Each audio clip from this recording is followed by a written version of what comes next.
Hi, I'm Val Girling, and I want to talk to you about the second adventure of Ollie Meadows, Ollie Meadows and the DreamSpinners, and it's out now. I'm going to read you a small extract from it and tell you a bit about the other features that are in the book. So here we have Ollie and Flipp on Flipp's parents' pod, and they are flying, hurtling through space towards Rexnon-sub-Alpha to visit the planet where Flipp and his family actually live. And on the journey, Ollie is very curious about where they're going, and he wants to look at the big database that's on the pod so that he can see where they're going. So they get a picture of. He said, so now what's the nearest planet to us at the moment, said Ollie. So let's see, said Flipp. And he swiped the screen and dabbed some pads with his fingers, and a picture of a planet called Pnuatakarnan appeared.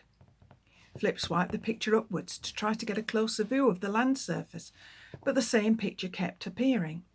Does anything live on it? Asked Ollie, and they both studied the picture on the screen. There's nothing about that.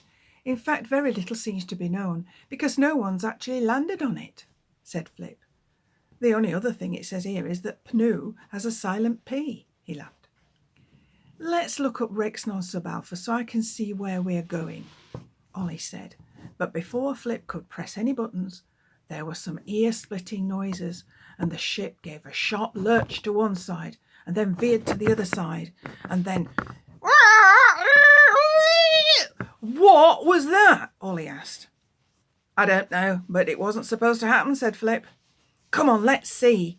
And he rushed forward to the front of the ship, where his mum and dad were frantically pressing buttons and pulling levers, and they were whizzing through space, but Ollie could tell they were slowing down and no longer at mega mind-boggling speed. Pinpricks of light turned into planets as they slowed down. More grinding and humming and whizzing. It's no good, Arlen. We're going to have to make an emergency landing, said Skylar. Oh, buckle up, you lot, said Arlen, and the family took their seats, watching the planet get bigger and bigger and bigger until it filled the whole window, and they could see details like mountains and rivers and some settlements. From afar, the land masses were brightly coloured and looked very different from Earth. They passed over some purple mountains and rocks. Vast expanses of what might be seas and lakes were pink, and the land in between was shades of blue. They passed over cities, which were soaring, glittering towers, and as they got closer, they could see lots of small vessels floating in the air around the towers. They flew right over the city and then landed flump in some blue grassland beyond it. Everything went silent. All they could see was a view of tall blue grass waving in a slight breeze. It actually looked quite pleasant. Well, this is a surprise, children, but don't worry. We'll soon know what's wrong, and then I'm sure we can get a spare part in that city, Arlen assured them, and he and Skylar started running diagnostics to find out why they had had to land. It looks amazing, said Ollie. This must be Pnuatakarnan, the one we saw on the screen. Yes, I think it is, and it's a shame we can't explore since we're the first ones to land here, said Flipp. Don't even think about it. You know we're not allowed to get out on new planets without Mum and Dad going with us. Stay where you are and let Mum and Dad do their job, warned Tula. Oh, that's Flipp's elder sister. And with that, she turned on some loud, weird music that tss in her sonomuffs and turned away from them. So Ollie and Flipp walked a little further down the pod to see where there were a couple of other windows to look through, and stared out at the blue grasses waving in the air. The boys were still gazing out of the window when there came a knocking on the back door.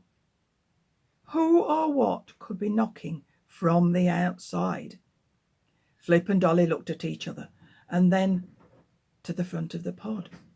Mum and Dad and Tula hadn't noticed the knocking, so of course they opened the door. Then lightning flashed and darkness. Right, well, I'm going to stop there. And I hope that you would like to buy the book and to carry on reading it. Now, what I want to also show you, that in the book, at the back, there is also a map of the route that they take on Nuatakanen. There are some questions which test whether you've understood what you've been reading, or help other people to talk to you about the book. And then at the end of this one, because it's alien universe now and my fantasy lands, I've made up lots of new words, and there's a glossary at the back that tells you what the words mean in case you've forgotten. So I will leave you there and hope that you want to explore a little further. I will tell you that actually that Adventures 3 and 4, that's Ollie Meadows and the Haunted Moon and Ollie Meadows and the Holiday Moon, are actually in production at the publishers. And I have actually just finished writing the 9th adventure. So there should be a nice lot of things for you to read eventually. Okay, bye. Nice to see you.